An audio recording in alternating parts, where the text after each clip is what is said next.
कि हाल में किनको महिमा मंडित किया गया भाई? तो पूर्व सांसद राजेश रंजन उर्फ पप्पू यादव जी को इस तरह से एआईसीसी के मंच पर महिमा मंडित किया गया जैसे लगता है कि वो अंतर्राष्ट्रीय व्यक्तित्व है उनका और उनको कांग्रेस सम्मान दे रही है। आप समझिए कटनी करनी में क्या फ़र्क है। ये वही कांग्रेस है जिस कांग्रेस के युवा के प्रभारी बने राहुल गांधी जी। तो राहुल गांधी जी ने नियम बनाया कि जिसके ऊपर चार्जशीट होगा वह यूथ कांग्रेस के किसी पद के लिए चुनाव नहीं लड़ेगा। नमस्कार, आप देख रहे हैं सिटी पोस्ट लाइव और मैं हूं आपके साथ हर्षिता प्रताप सिंह। कांग्रेस के पूर्व प्रदेश अध्यक्ष अनिल शर्मा ने कांग्रेस से इस्तीफा दे दिया है। जी हां, आपको बता दें, इसकी जानकारी अनिल शर्मा ने प्रेस वार्ता करके दी और इस प्रेस वार्ता में कांग्रेस को लेकर काफी हमलावर नजर आए। कई मुद्दों पर खुलकर बोलते नजर आए अनिल शर्मा। एक और उन्होंने साफ कहा कि जब तक मैं पार्टी में था तब तक मैंने पप्पू यादव की एंट्री कांग्रेस में नहीं होने दी। तो वहीं ये भी कहा कि कांग्रेस में तानाशाह चलता है, जो सोनिया गांधी कहती हैं वही होता है और कांग्रेस के राष्ट्रीय अध्यक्ष जो कि मल्लिकार्जुन खड़गे हैं वो केवल अब रिमोट कंट्रोल से कंट्रोल किए जाते हैं। मल्लिकार्जुन खड़गे को बेचारा अध्यक्ष कहते नजर आए हैं अनिल शर्मा। उन्होंने कहा कि मल्लिकार्जुन खड़गे अपने आप से कोई भी बड़ा फैसला कांग्रेस में नहीं ले पाते हैं। उनसे जो कुछ करने को कहा जाता है वो केवल उतना ही कर पाते हैं। अनिल शर्मा ने एक तरीके से कह दिया कि कांग्रेस में पूरे तरीके से तानाशाह चलता है। तो वहीं पप्पू यादव, राहुल गांधी सब पर खूब हमलावर नजर आ रहे थे अनिल शर्मा। इस प्रेस वार्ता में कांग्रेस पर बरसते हुए और क्या कुछ कहा है बिहार कांग्रेस के पूर्व प्रदेश अध्यक्ष अनिल शर्मा ने, हम आपको छोड़े जाते हैं उनकी बातों के साथ। सर्वानुमति, कंसेंसस, आम सहमति के नाम पर ब्लॉक से लेकर के राष्ट्रीय स्तर तक कोई चुनाव सोनिया जी के कार्यकाल तक नहीं होता रहा। अभी भी जो चुनाव हुआ है, आदरणीय खड़गे साहब राष्ट्रीय अध्यक्ष हैं, बुजुर्ग नेता हैं, सम्मानित हैं, हम उनका आदर करते हैं, मगर हम कांग्रेस के अंदर देख रहे हैं कार्यशैली कि वो एक बेचारा अध्यक्ष हैं। कोई छोटे बड़े फैसले आदरणीय खड़गे जी नहीं ले सकते। अगर कोई मिलने जाता है, हम भी कई अपने दोस्तों के साथ गए थे, तो कहा कि आप जाके राहुल जी से बात करो, आप जाकर के वेणुगोपाल से बात करो। तो आप समझ सकते हैं कि आदरणीय खड़गे जी रिमोट कंट्रोल से कंट्रोल हो रहे हैं बेचारे। नाम का तो लोकतांत्रिक चुनाव हुआ, लेकिन सच्चाई में वह चुनाव नहीं हुआ।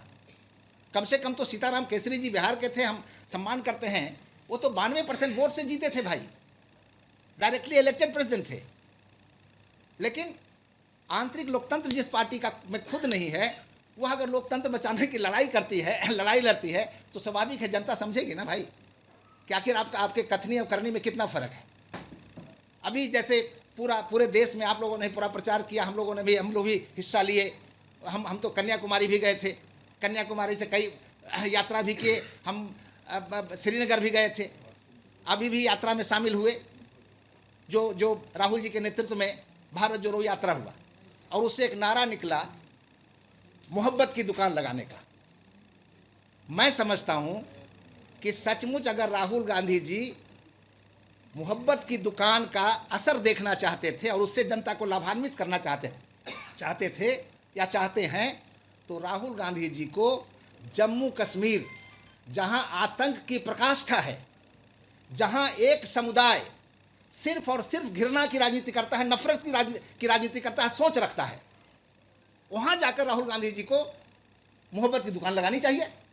अगर एक साल भी कोई आतंकी गतिविधि न हो, किसी की हत्या नहीं हो, तो मुझे लगता है कि सिर्फ एक स्टेट में मोहब्बत की दुकान का माल बेचने से राहुल जी को नोबेल प्राइज मिल सकता है। नोबेल प्राइज राहुल जी को मिल सकता है भाई, इसी मोहब्बत की दुकान से। लेकिन सड़क पर कहने से मोहब्बत की दुकान का तो कोई असर दिखना चाहिए ना। जैसे अभी मणिपुर से शुरू हुआ, हमको तो लगता है मणिपुर से बंबई जाने के बजाय राहुल जी को मणिपुर में कैंप करना चाहिए था। दोनों कम्युनिटी में जिसमें झगड़े हैं उसके बीच में अपनी मोहब्बत की दुकान लगानी चाहिए थी। मोहब्बत की दुकान का मतलब है उसको विन ओवर करना, उसका विश्वास जीतना, उसको एक दूसरे के प्रति मोहब्बत पैदा करना और जोड़ना। वह तो हुआ नहीं। तो मैं देख रहा हूँ कि बिहार देश में भी और बिहार में तो जो स्थिति हो गई है तो किसी से छुपा हुआ नहीं।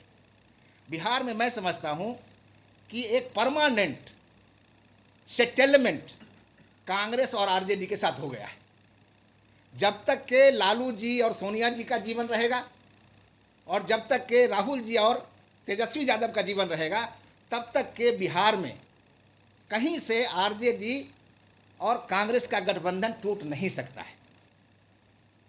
बिल्कुल डिपेंडेंट हो गई है कांग्रेस राष्ट्रीय जनता दल पर, और जो प्रदेश के लिए बड़ा घातक है। मैं समझता हूं कि अगर सचमुच 2019 के चुनाव में राष्ट्रीय जनता दल को 2, 4, 5 एमपी जीत गया होता तो 2020 में निश्चित रूप से जंगल राज की वापसी हो जाती। और अगर इस चुनाव में भी महागठबंधन की अगर 2, 4, 5, 10 सीटें आ गई तो कुछ और उसका रिजल्ट हो या नहीं हो, केंद्र में सरकार बने या न बने, लेकिन बिहार में निश्चित रूप से तेजस्वी यादव के नेतृत्व में जंगल राज की वापसी होगी। और क्या रिजल्ट आने वाला है? तो ये जो चल रहा है स्वाभाविक है। हम एक कांग्रेसी होने के पहले देश के नागरिक हैं, बिहार के नागरिक हैं, और चारों तरफ लोगों की परेशानी है, तबाही है। दूसरों को, हम कांग्रेस के लोग दूसरों को कहते हैं ये कॉम्युनल है, कॉम्युनल है, कॉम्युनल है। हमारा सीधा कहना है, खास तौर से मैंने महसूस किया है कि अयोध्या के रामलला के प्राण प्रतिष्ठा के समय सोनिया जी के सहमति से कांग्रेस ने जो आमंत्रण ठुकराया, उससे साफ लगता है कि बाकी कौन कॉम्युनल है वो तो देश की जनता समझे, लेकिन निश्चित रूप से सोनिया जी का एक्शन कॉम्युनल लीडर का रहा है। सी इज ए कॉम्युनल लीडर। क्यों मैं कॉम्युनल कह रहा हूँ कि एक तरफ मदर टेरेसा का सेंटहुड के लिए कार्यक्रम होता है रोम में, तो वहाँ तो कांग्रेस का प्रतिनिधि जाता है भाई। मार्गरेट अल्वा गई, एक और क्रिश्चियन लीडर गए, और यहाँ अगर हो रहा है रामलला का प्राण प्रतिष्ठा, वहाँ पर अगर आप नहीं देते हैं तो कॉम्युनल किसको कहते हैं? जो दुराग्रह से ग्रस्त हो। तो निश्चित रूप से आपको अपना जो धर्म है उस धर्म के लिए आप ग्रस्त हैं, दुराग्रह आपको है, आप कॉम्युनल हैं।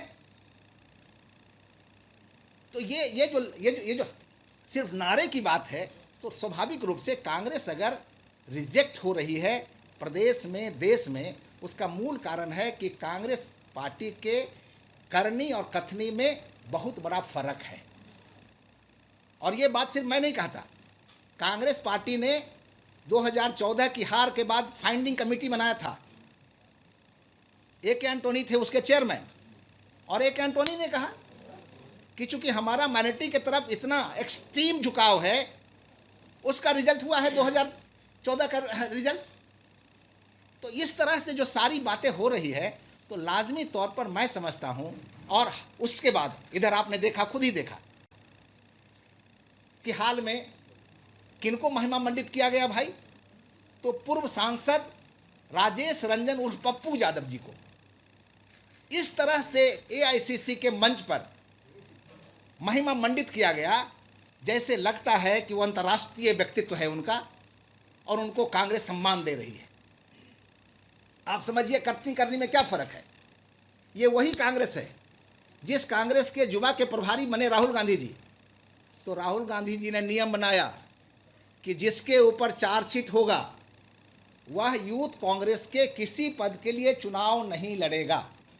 और बिहार में एक संजीव सिंह जो इलेक्ट हो गया ऑलरेडी यूथ कांग्रेस के प्रेसिडेंट की हैसियत में, लेकिन उसके ऊपर पुराना कोई चार्जशीट एक था, then he was not allowed to take over the presidentship. और वहाँ पर कितने केसेस हैं नहीं है पप्पू यादव जी के ऊपर, वो तो लोगों का जानना है। लेकिन मैं अपने कार्यकाल में निश्चित रूप से उस समय के प्रभारी जगदीश टाइटलर जी उनको पार्टी में एंट्री देना चाहते थे। मैंने प्रतिकार किया था, विरोध किया था, और उस समय अपने कार्यकाल तक तो उनकी एंट्री मैंने नहीं होने दी थी। अब अगर पप्पू यादव, हमने तो ट्वीट भी किया था कि अब लगता है बिहार में लालू और पप्पू के चप्पू के सहारे कांग्रेस बैतरनी पार करेगी। अगर ऐसा ही है तो इसका मतलब मुझे लगता है कि जो कांग्रेस के सेंसिबल लोग हैं, सचमुच सेकुलर जहन के लोग हैं, समझदार लोग हैं, चाहते हैं कि बेहतर राजनीति पार्टी करे, उसके लिए तो बहुत असह्य स्थिति हो गई है, बिल्कुल असहनीय हो गई है। और इसीलिए मैंने आप लोगों को बुलाया कि सचमुच एक सामाजिक कार्यकर्ता होने के नाते, राजनीतिक कार्यकर्ता होने के नाते जो मैं महसूस करता हूँ वो बात आपके माध्यम से मैं लोगों के बीच में पहुँचाऊँ, जो जो जो रियलिटी है, जो सच्चाई है। और इसीलिए मैंने किया है। और मैं अपनी बात इस बात से समाप्त करता हूँ कि मैंने इस फीलिंग के साथ आदरणीय खड़गे जी को अखिल भारतीय कांग्रेस कमेटी के प्राथमिक सदस्यता से इस्तीफा का पत्र भेज दिया है। I have resigned from Indian National Congress henceforth. बहुत बहुत धन्यवाद। जाएंगे अब अगला स्टेज क्या होगा? भाजपा में कब शामिल हो और किस हैसियत से क्या ऑफर मिला?